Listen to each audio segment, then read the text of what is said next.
listen to this, even if you're not into BSV, I want you to pay attention to this. No, you don't have to be like Biggie and relax and take notes, but it is significant, and that's why we want to show it to you. So here it is straight from the BSV blockchain at BSV Blockchain.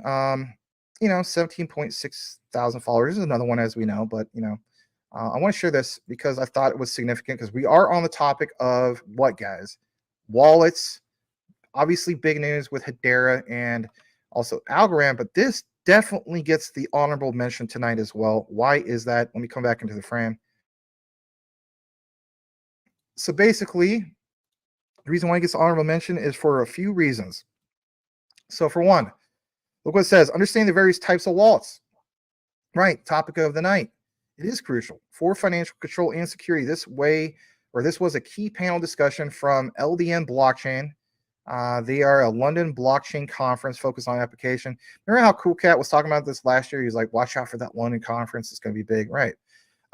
They have expert insights from this particular person, Lorian Gamaroff, CEO and co-founder over at CentB. So some of you guys have pointed out, especially when you go to .bsv.live, something like that, right? To get BSV. You said, for instance, like CentB is one of the ones you go with, right? Well, this is the guy from CentB, and there's some other people here. But anyway, I want to share this with you because it says what to consider when developing a wallet. There's more than meets the eye. What exactly is this, and what are they talking about? When we click on that link, and it will take us to here. And it's published on the 8th, but again, right around the time of the whole thing with, Hedera and Algorand. So I thought I'd point out to you guys. I do have it highlighted. It says wallets are the gateways of the world of digital finance, serving as the digital containers that hold the keys to one's cryptocurrency wealth. Very true. That's why some of us have cold storage, or like myself, a couple of them, right? Some of you guys might have 3, 4, I don't know. But it is the cornerstone of the blockchain ecosystem. These wallets not only store cryptographic keys necessary for accessing and managing Bitcoin holdings, but they also play a crucial role in securing and facilitating the transfer of these digital assets. It has this whole thing of this landscape where financial sovereignty and security are paramount, understanding basically Bitcoin wallets, their intricacies, the fundamentals for anyone looking to venture to the world of digital currencies. We have these people that we mentioned from CentB, a few other things and so on. But this statement, before we kick it into the video, why start from scratch when building a wallet? Well, JASMY began the panel by discussing when exactly a business should consider developing a wallet on Bitcoin. Now, this is BSV we're talking about. People feel as though the original Bitcoin protocol and the one with maximum crazy scalability and so on. It states that he noted, while these companies always have the option to build their wallets, it is often far more efficient to use one of the wallets that already exists in the ecosystem. They reiterate this. They talk about this whole thing of Tau and N-chain. But I'm just going to stop reading this, and I'm going to take you right to it. And basically speaking, it's this right here. They started off, it's 30 minutes. I'm not going to get into the whole thing, but the first few minutes are definitely worth paying attention to. So let's play this. I think it's significant in light of everything that's been going on with the other big blue chips, right? Hedera, Algorand, and so on. This is BSV, though. Let's play this. Thank you for being here. And if anything, yeah, let's get this going on. So actually, I had to watch it on YouTube. Hold on a second. Let me make the link, the ad stop, because it wasn't full screen. Give me a second. All right, so let's pull this up. Here it is. Yeah, good stuff. Here we go.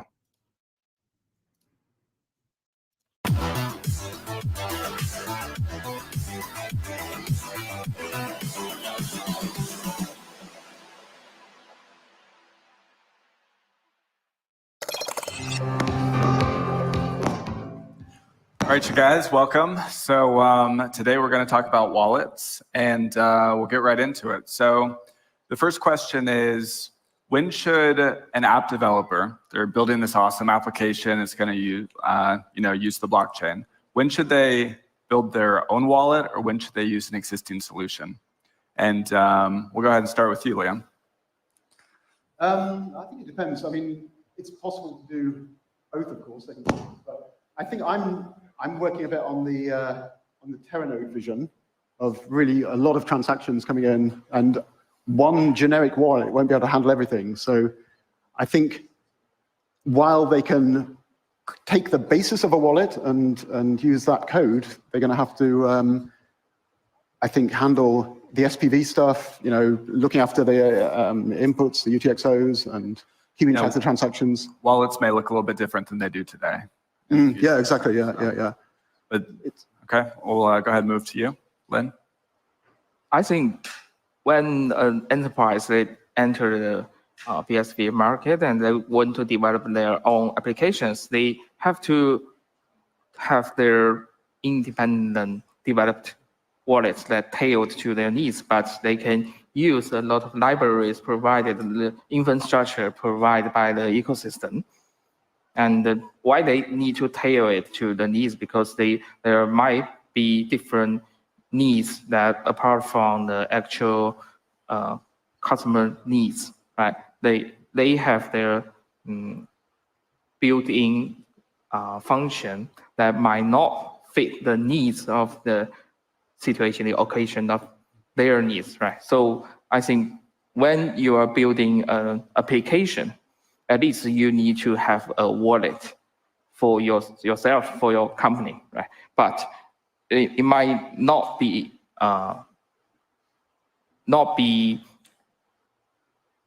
good to provide a solution for the consumer.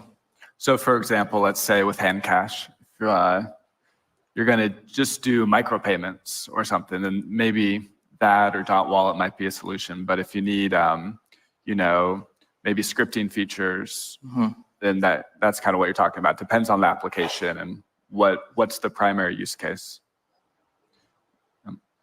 Yeah. Okay, great. So we'll move on to Lorian. Hopefully, mic's working. Yeah. All right, great. I can hear you. Yes, the question is when to build your own wallet.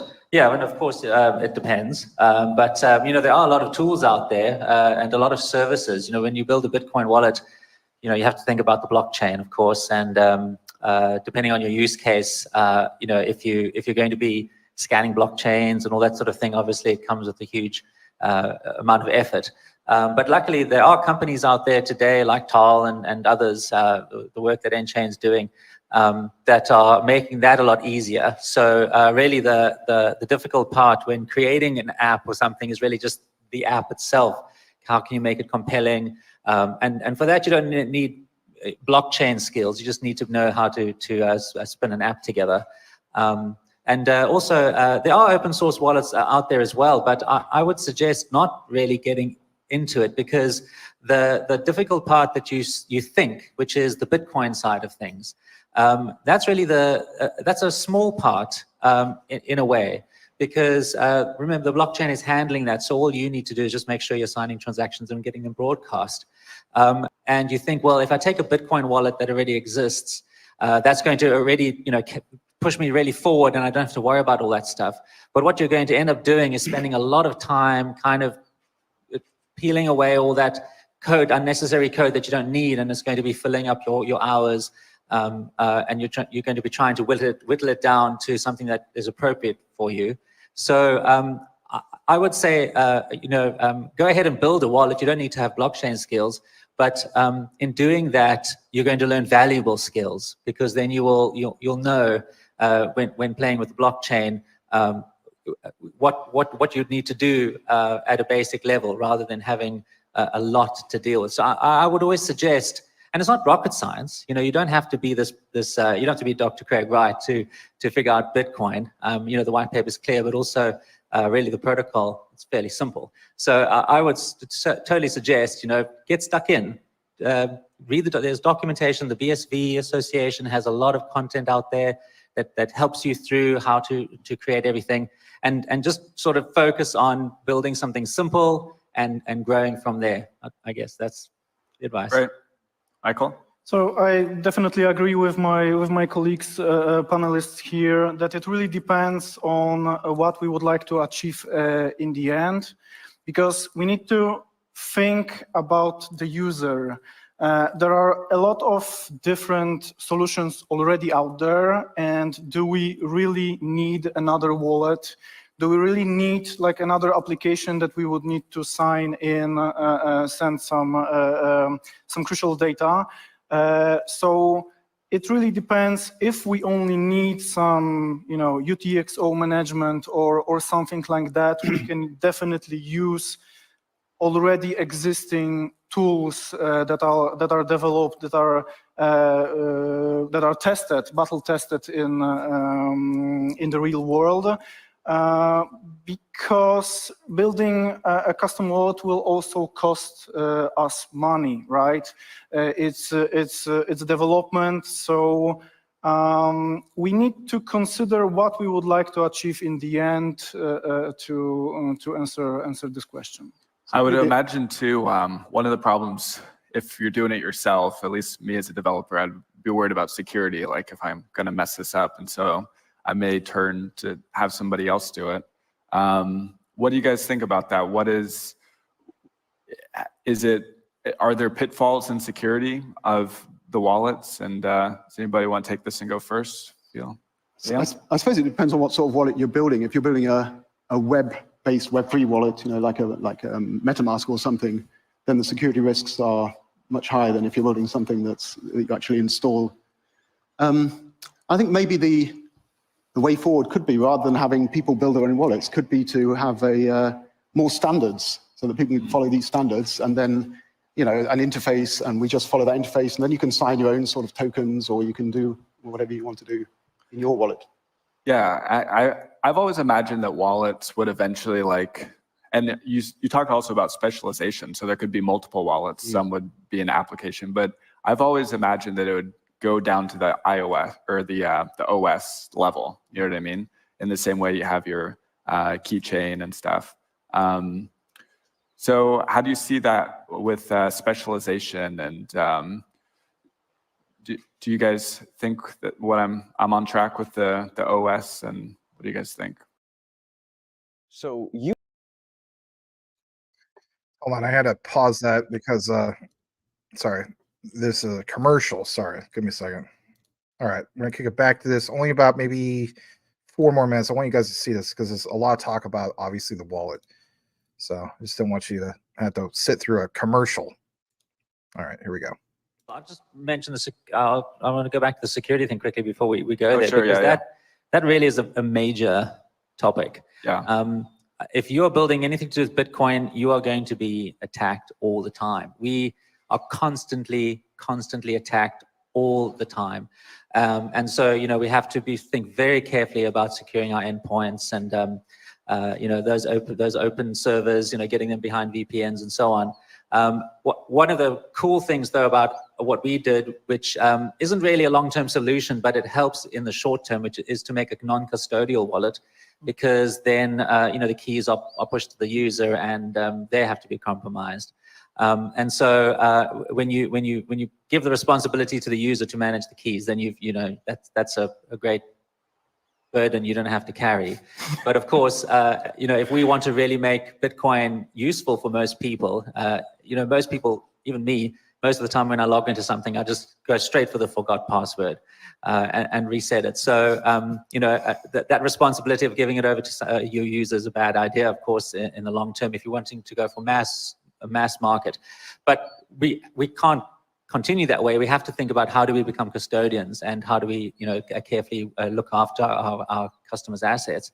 And so a major thing is going to have to be getting up to speed and hiring the right people to secure your network, because I can assure you, as soon as you come out and say, look, we're Bitcoin, there's going to be somebody trying to find a way in the back. It's never a lot of fun. It's very expensive. And then just the point that you raised about OS, I think what you're asking is it what like Samsung is doing, where they're creating embedded wallets into the devices? For sure, like what they do with your thumbprint or your face scan is they'll put it on a separate chip, in the, the secure enclave is what they call it.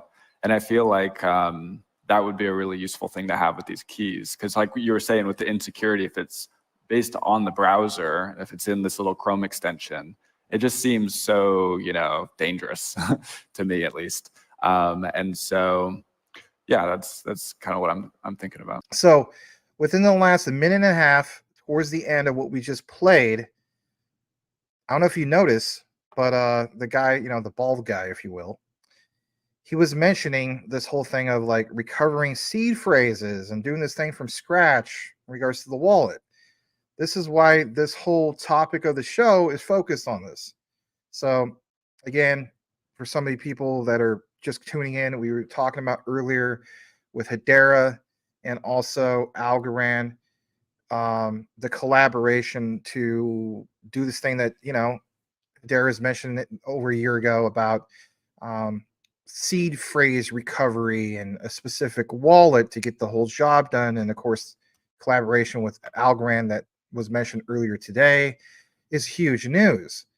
But the timing of this, you're also seeing BSV, and we may very well see other blockchains because, Dr. Lehman Baird from Hedera did mention specifically we've invited more blockchains to get involved.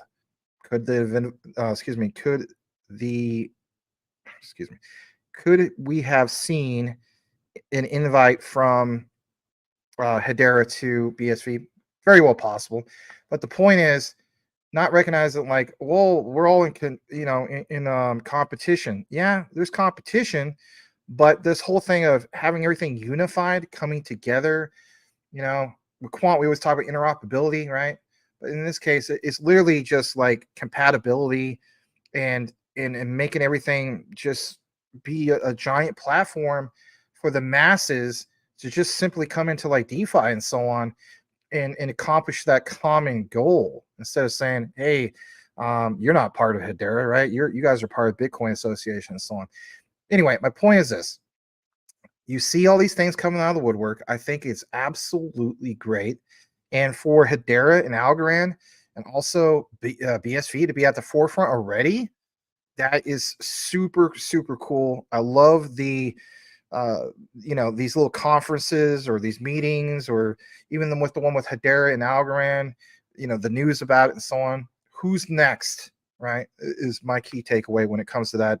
And on top of that, I want to give you guys just my little last brief bit of notes. So the way I looked at it was, when we're looking at some of these videos and reading some of the articles about some of this recent news, the way I look at it is this. What about this whole thing of developing a brand new wallet from scratch in regards to BSV and why it's so significant, right? Well, there's a few reasons. So some of the things that was mentioned in the video, but especially one of the things that wasn't mentioned in the YouTube video from those guys is addressing even more scalability issues, as if BSV didn't really do enough, right? So basically, one of the primary concerns surrounding BSV for some people is basically this whole thing of, the larger block size compared to BSV, or compared to BTC, while enabling faster transactions, does basically raise concerns about storage requirements and network efficiency. Some people who are BTC maxis will say, oh yeah, Saylor's got it all right on this one. But does he? Does he really? I don't think so. Hear me out. A new wallet designed specifically for BSV can very well optimize storage, transaction processing to improve scalability, and of course, transaction speed. And this is where I feel as though, once again, that they are talking in code, and especially when it comes to BlackRock and so on. Maybe, like you guys have mentioned earlier, shout out to Mark. Mark pointed out, hey, Vanguard said no on the ETF. Maybe it's because they want to go with BSV. I don't know. It sounds crazy. But enhanced security. How about this? Existing wallets, as we know, might not be entirely optimized for BSV's specific features. Hear me out. And functionalities. A dedicated BSV wallet could implement custom security features and even protocols tailored to BSV's unique characteristics, potentially minimizing vulnerabilities and enhancing what we all want, overall security, right? Ethereum boasts maximum security, but it's slower than freaking snail's pace, right? We don't need any of that. This is BSV we're talking about. So I think we're going to get the enhanced security. Some of these guys were talking about it, furthermore in this video. If you get more into the full thing, I dropped it in the comments for you guys. But back to the whole topic from the beginning of the show, and that was Hedera and Algorand. Algorand. I'm a YouTuber, right? So we always try to trigger the algorithm. Anyway, they're looking to enhance user experience. Will BSV do the same thing? I think the answer is yes. So many existing wallets are generic, as we know, and may not cater to specific needs of BSV users, but a new wallet built from scratch can offer a tailored user interface and features that are optimized for specifically that which is BSV, and such as, like, for instance, faster transaction confirmations, easier access to BSV specific tools, services, dApps, right? And more intuitive overall experience. This is going to definitely boost the ecosystem growth. We've always talked about, I don't care what project you're into. Like, for instance, Luna Classic's trying to do the whole thing of bringing more people to the ecosystem. Good luck with that, right? I'm not trying to flood Luna Classic. I hold a bunch of it still. But if you already have one that has the trust, and if anything, the next step is just a better wallet with recovered seed phrases as an option and enhanced user experience. Like, can somebody who's never even been into crypto before use it and have no problems? That's a win.